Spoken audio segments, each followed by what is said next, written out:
Hey listeners, it's Jana. Welcome back to Grief Out Loud. This episode is the third and final in our three-part series focused on stories from folks in the LGBTQIA+ community. If you missed the first one with Nev Fall, or the second with Mark Chestnut, be sure to check them out. Like I mentioned in the last one, we didn't intentionally plan for these episodes to fall in June, which is Pride Month, but it still feels like a timely accident. This episode and the entire series is part of an ongoing collaboration between Dougy Center and the New York Life Foundation, meant to ensure that voices from historically and currently underrepresented communities are heard in the grief world. We are deeply grateful for New York Life Foundation's tireless support of and advocacy for children and teens who are grieving. Today, we're reuniting with Camila, who first joined us 6 years ago to talk about her mother, who died unexpectedly in her sleep when Camila was just 21. Now, Camila returns with a new chapter in her grief, one that involves caring for her father, who was living with dementia and Alzheimer's disease. In this conversation, we explore how different types of grief can coexist and intersect in our lives. Camila opens up about the unique challenges of long-distance caregiving, the pain of losing her father as a keeper of her mother's memory, and how she's navigated major life milestones, including a pandemic, marrying her wife, and adopting their crew of tiny dogs without her mother's presence. This is a deeply honest conversation about the longevity of grief, the complexity of family dynamics, and finding moments of connection, even in the midst of loss. Camila and I have known each other for many years, and one of the ways we stay connected is through her poetry. Every few months or so, she'll write a new one and send it to me. They are all about grief in some way or another, and she gets right to it, putting words to emotions and experiences that often feel unexplainable. She's self-published 3 books of poetry, and I'll link to them in the show notes. Okay, here's our conversation. Camila, welcome back. Thank you. It's good to be here. I can't believe it's been 6 years since the last time you were on Grief Out Loud. That feels like a lifetime ago. It's been a long time. Well, for listeners who didn't catch our first episode, catch us up on your history with grief. Yeah. My mom died unexpectedly in her sleep when I was 21 years old. She was an eccentric, funny, amazing, outgoing person. She was a force. She was a leader in the community that I was raised in. Her and my dad and other extended family have run a soup kitchen in San Francisco for the last 50 years. So she wielded power. She knew how to make things happen and communicate with people and make each individual person feel special and feel loved.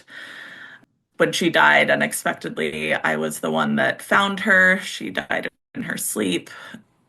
It broke my universe in half. There was the world before she died and the world after she died, and it would never be the same. That was grief at a magnitude that I never could have expected.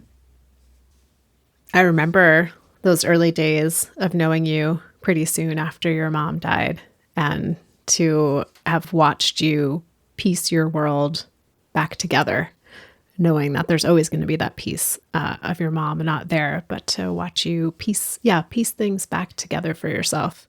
Been a great privilege of mine. Thank you. Yeah, she died in 2009. So it's strange how many years it's been since then and how much she still is on my mind all the time. But it just has morphed over the years. What's new in your grief sphere since we last talked? So in the last several years, my dad has had dementia and Alzheimer's and has needed more and more care. And I stepped in 2020 to take over his finances. And it was from there that I was became more and more involved in sort of taking over the management of his life and trying to make sure that he remained safe and engaged. And it has been a whole new kind of grief and such a struggle in ways that I didn't experience in the grief of my mom. And you're doing all of that long distance as well. Yes, my dad is in San Francisco and I am in Portland. You sort of mentioned this a little bit, but what are you noticing about what feels different or what feels similar in the grief of your mom who died so suddenly and unexpectedly, and this more long term caregiving of your dad in his decline? Grief that I'm experiencing with losing my dad so slowly is all of the shared history and shared pieces of our lives. And it's not happening all at once, it's happening slowly over time.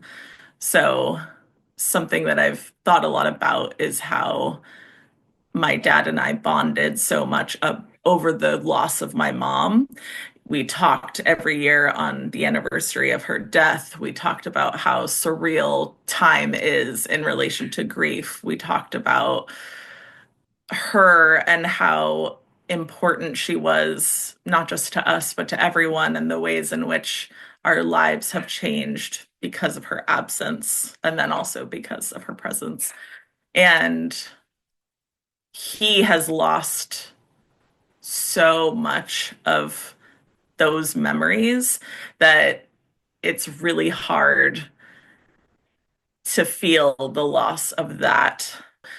He doesn't remember my childhood anymore. He remembers when he sees a picture of my mom, he says, "That's my wife." He knows who that is, but he has asked me who my mother is in the last year, and not understanding the way that my sister and I, like who we are to each other. We have different fathers, but we have the same mom.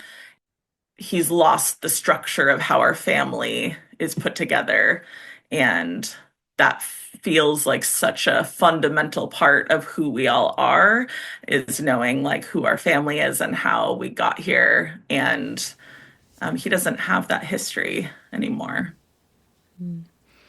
So in a sense, your dad has been a co-archivist with you for your mother and your mother's life and what she meant to you and to your community. And you're slowly losing the other keeper of those stories. Yes. Yeah. He has become sort of a shell of himself, and there are ways in which he is like a sweeter version of himself. So often, people with Alzheimer's or dementia have a lot of sort of mood-based difficulties or challenges, and he really hasn't, and that's been a gift. But the connection is very difficult, and it when I'm with him, I just have to be present moment only, and it's hard to be in the presence of someone and not want to bring up things from the past, even if, you're just like, hey, remember that trip that we took? Or, when we went to this or when we did this, and not being able to connect on any of that and just kind of having to be in that moment alone. What else have you learned in the last few years about caregiving for a parent?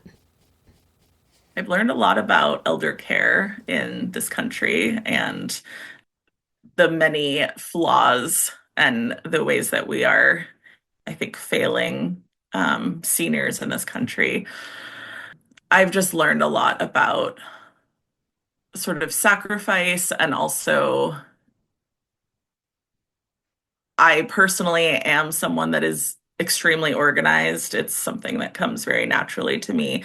But I've had to take those skills to another level, because caring for another person in this way, there's just so many things that you don't realize you need to think about until they're at the forefront. So being in touch with his primary care doctor and then his eye doctor, and then remembering like, oh, the dentist and then the podiatrist, and just so many more pieces than maybe I personally have. I've also just learned a lot about dementia and Alzheimer's, and I think that there's a certain level of understanding that the public has with that, and then there's a lot that is misunderstood. Losing one's memory also means that your body is forgetting how to function, essentially. Like you're losing, it's not just, I can't remember someone's name or I can't remember why I walked in the room or whatever, but it's losing the memory of how to cook for yourself or that you need to eat or the way that you take care of your body with like hygiene and things like that. And it's just a much fuller picture than I think people realize.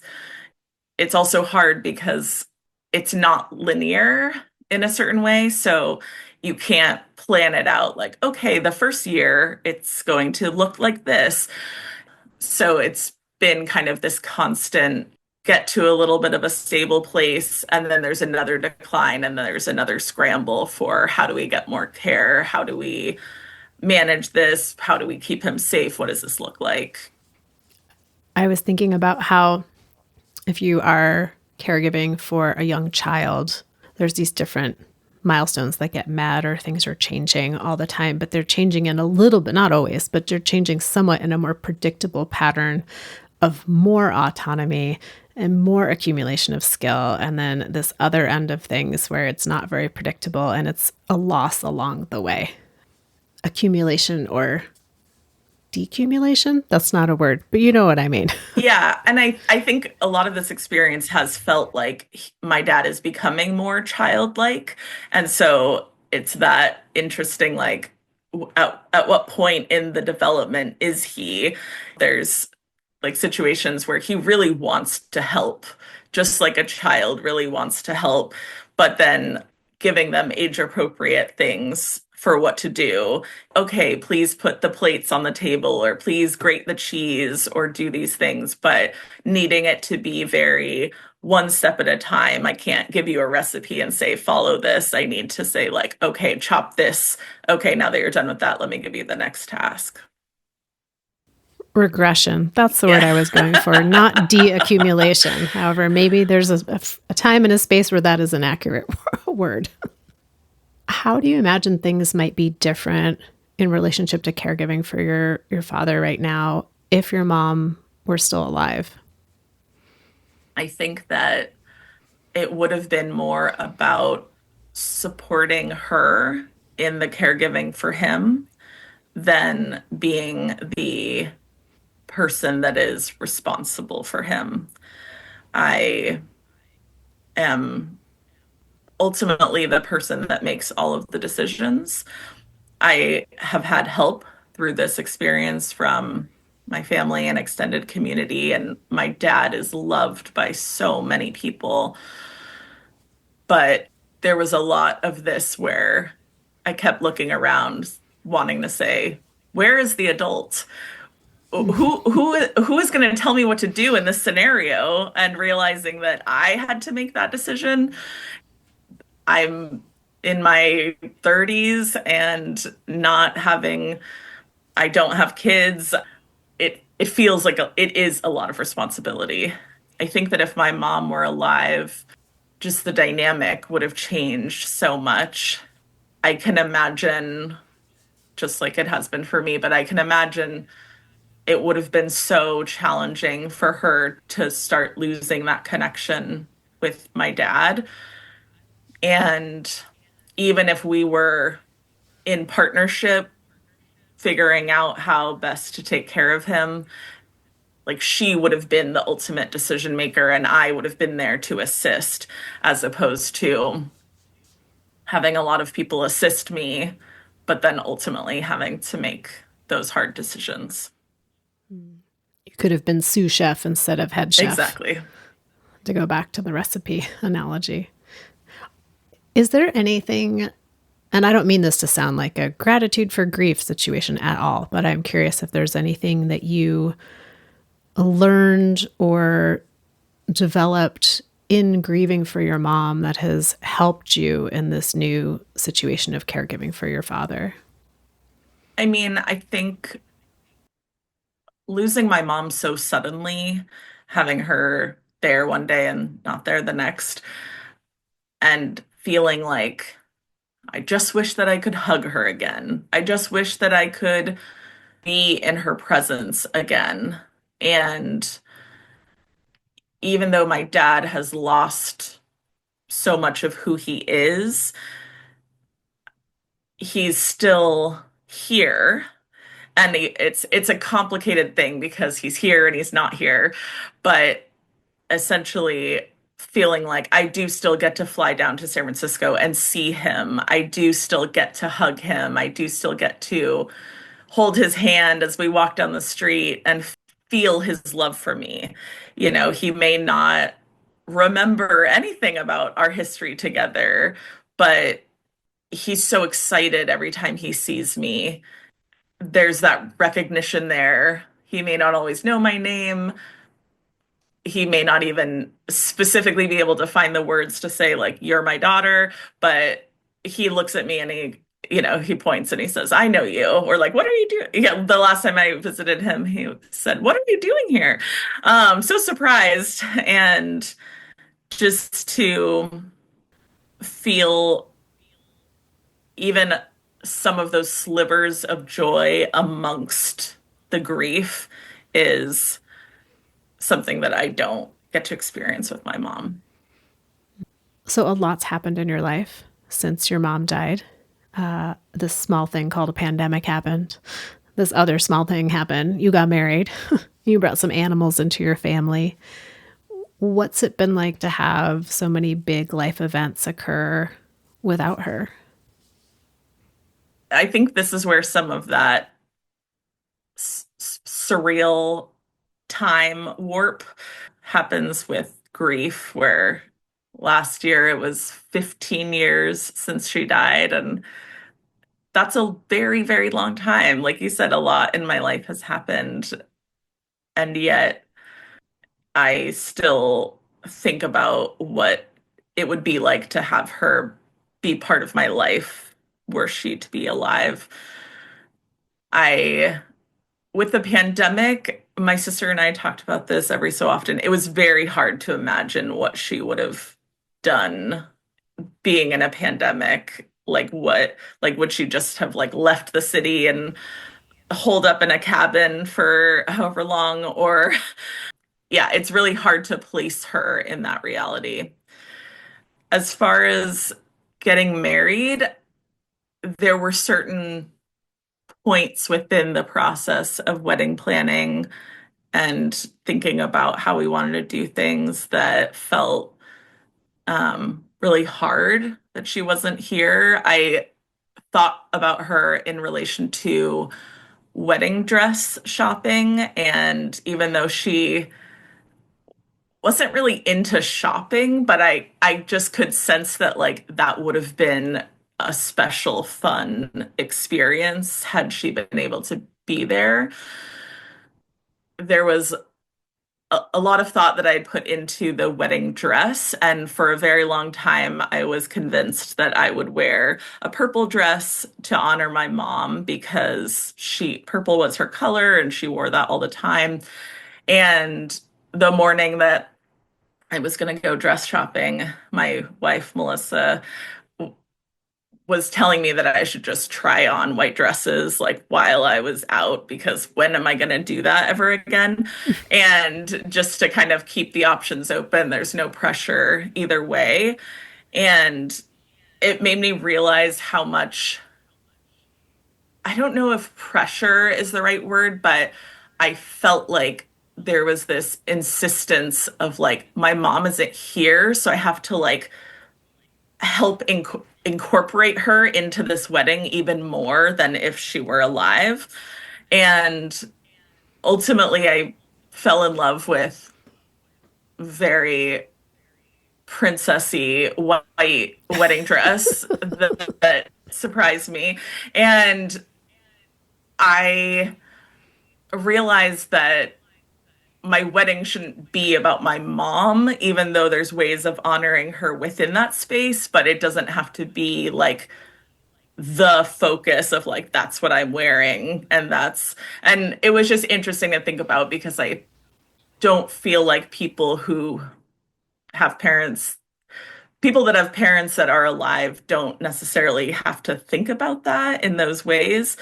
Ultimately, we ended up having like accents of purple. My jewelry was purple and the tablecloths were purple, and we had like a memorial table with photos of my mom and photos of um, folks in Melissa's life that had passed away, and just realizing that there's other ways to bring her in.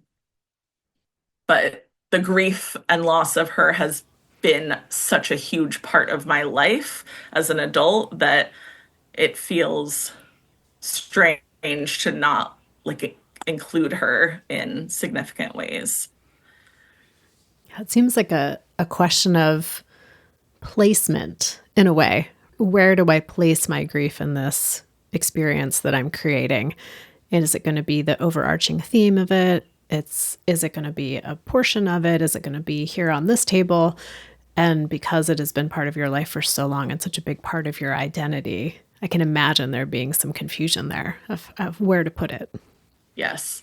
And there was the grief sprinkled throughout the planning process. And then it wasn't until like the night before the wedding when I just had my meltdown and my like, I can't believe my mom isn't going to be here tomorrow feeling. How do you think Melissa, your wife, and your mom would get along? I think they would get along so well. My mom, I could totally see my mom and Melissa bonding over astrology. My mom did a lot of charts and a lot of delving into the ins and outs of that. And Melissa loves having fun with pulling up, asking when and where you were born to pull up your stuff online. And I I love the image of the two of them just like chatting about that. I mean, I think both Melissa and my mom have such a generosity of spirit and are funny and just really loving towards people. And I just feel like they would have really loved each other. Were there conversations that you imagined or wished you could have had with your mom and like getting to know Melissa and dating and getting engaged and moving forward with getting married? I mean, I think even before those things, I wish that we could have talked more about sexuality. My mom has had dated and been with many genders, and I obviously like I knew that and we had talked, about it over the years, but I think that as I grew into a more comfortable spot with myself in my like late 20s, I wish that we could have had some of those conversations then to just I always loved hearing her perspective on things. It was just something that I don't remember us really talking about that much. And I feel like it became more of a forefront for me. And so, like, wanting to kind of feeling like I missed out on being able to connect with her about that. Yeah, as far as like when Melissa and I started dating and moving forward with that, I mean, I just feel like it would have been fun to watch them get to know each other. It's safe to say that my mom was my favorite person when at the time that she died. I was so attached to her and we had such a special bond. I felt like we didn't have this like tumultuous mother-daughter dynamic. It just felt very different. It felt like friendship. And Melissa is my favorite person in my life now. And like I just feel like it's really hard to feel like they both missed out on meeting the other one. And then they would have had to duke it out over who was going to continue to be your favorite person.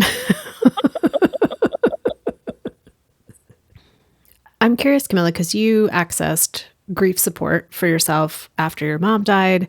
You've accessed various kinds of support with caregiving for your dad.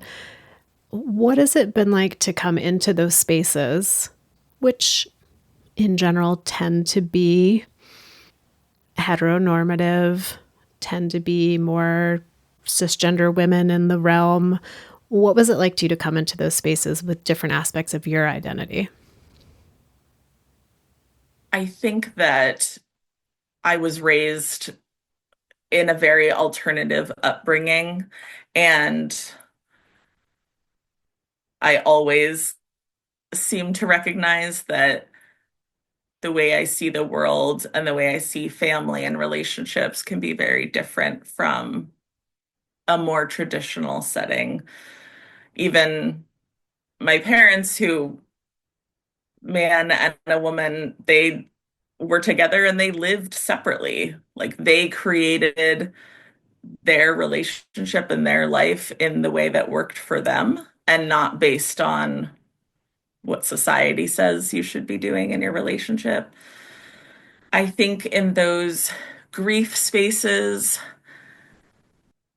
I think there's an element in which being a queer person in a space that is more heterosexual, there is just kind of a general othering that I can feel.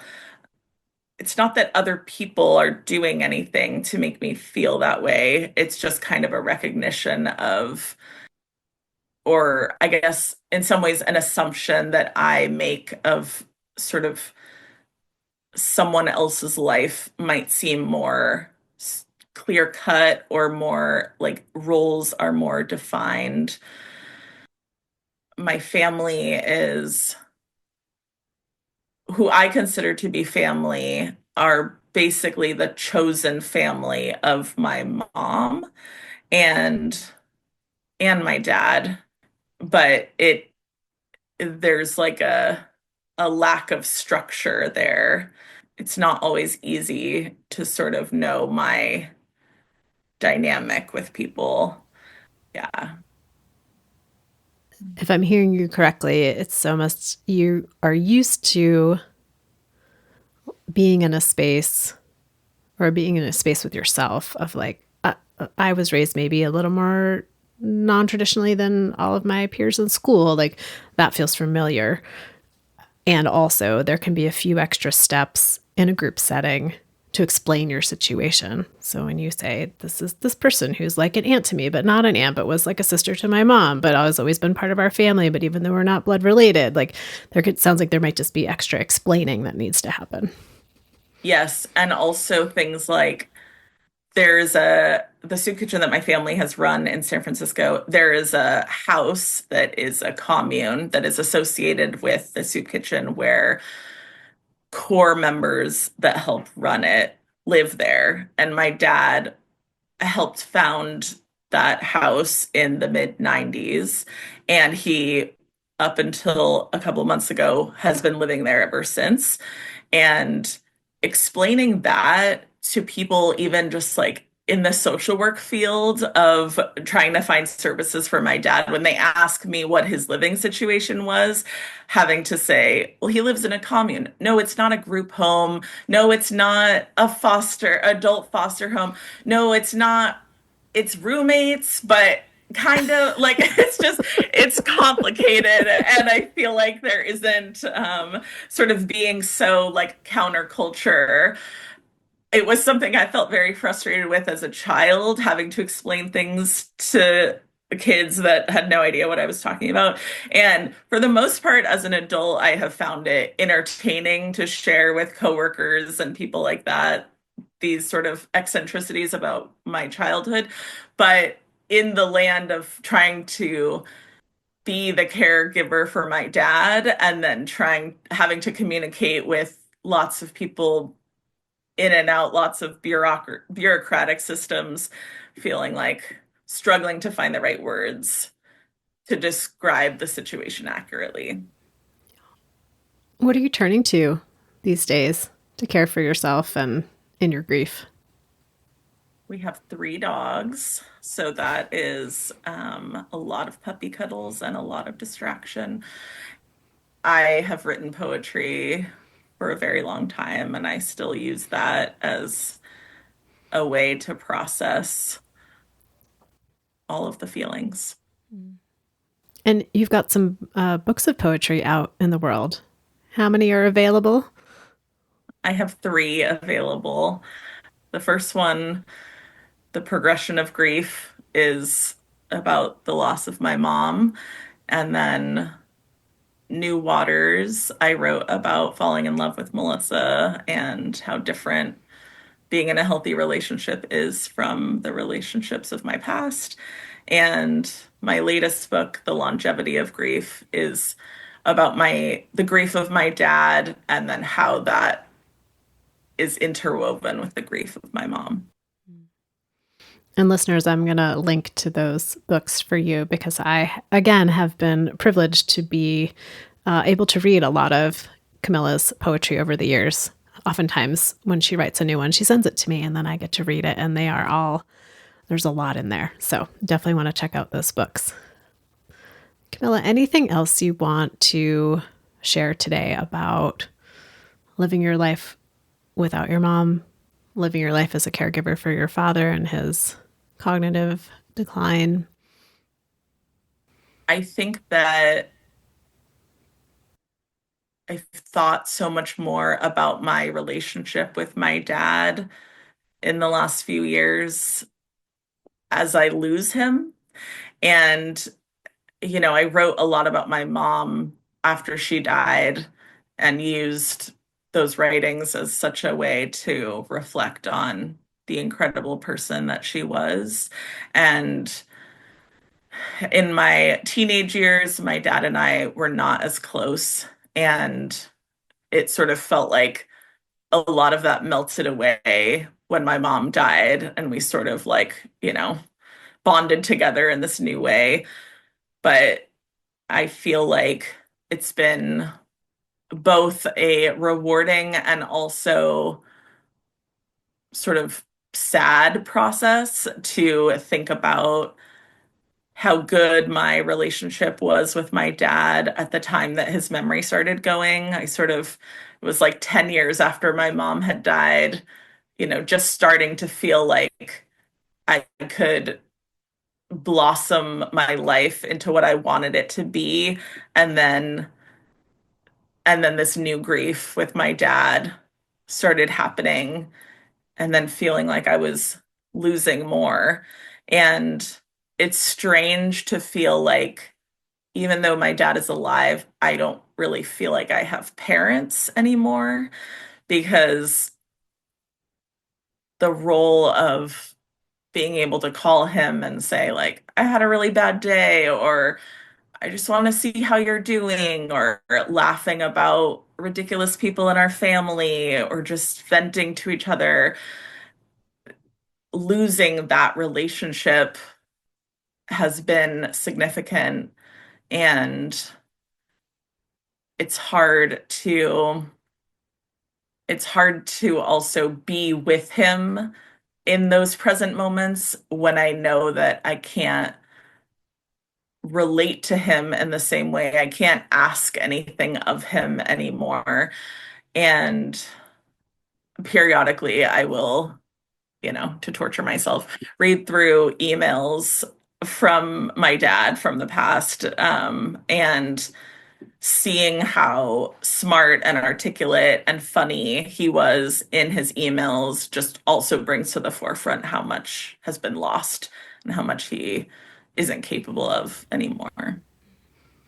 To have worked so hard to build that relationship with him after your mom died and to solidify your connection with him and family, and to then at that moment have him start to lose the capacity to be in the relationship in that same way. Well, Camila, I'm thankful for you for having this conversation. I think our show is so focused on the grief after someone dies, and yet there's so much grief in caregiving for someone who has a condition that is changing their physical capacity, mental capacity, emotional capacity. And then the way those two different kinds of grief can really intersect when it's in your family. So thank you for giving voice to that today. Thank you for having me. And listeners out there, I say this each and every time, but thank you for being part of our community, for sharing the show with people that you think might be interested in what we're talking about, and for reaching out to me to let me know what the show means to you. If you would like to contact me, you can email me at griefoutloud@dougy.org. That's dougy.org.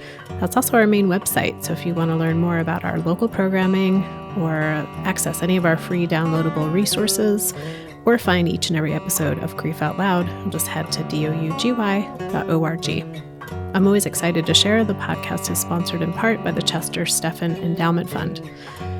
Grief Out Loud is a production of Dougy Center, the National Grief Center for Children and Families in Portland, Oregon. Thanks again for listening. We hope you'll join us again next time.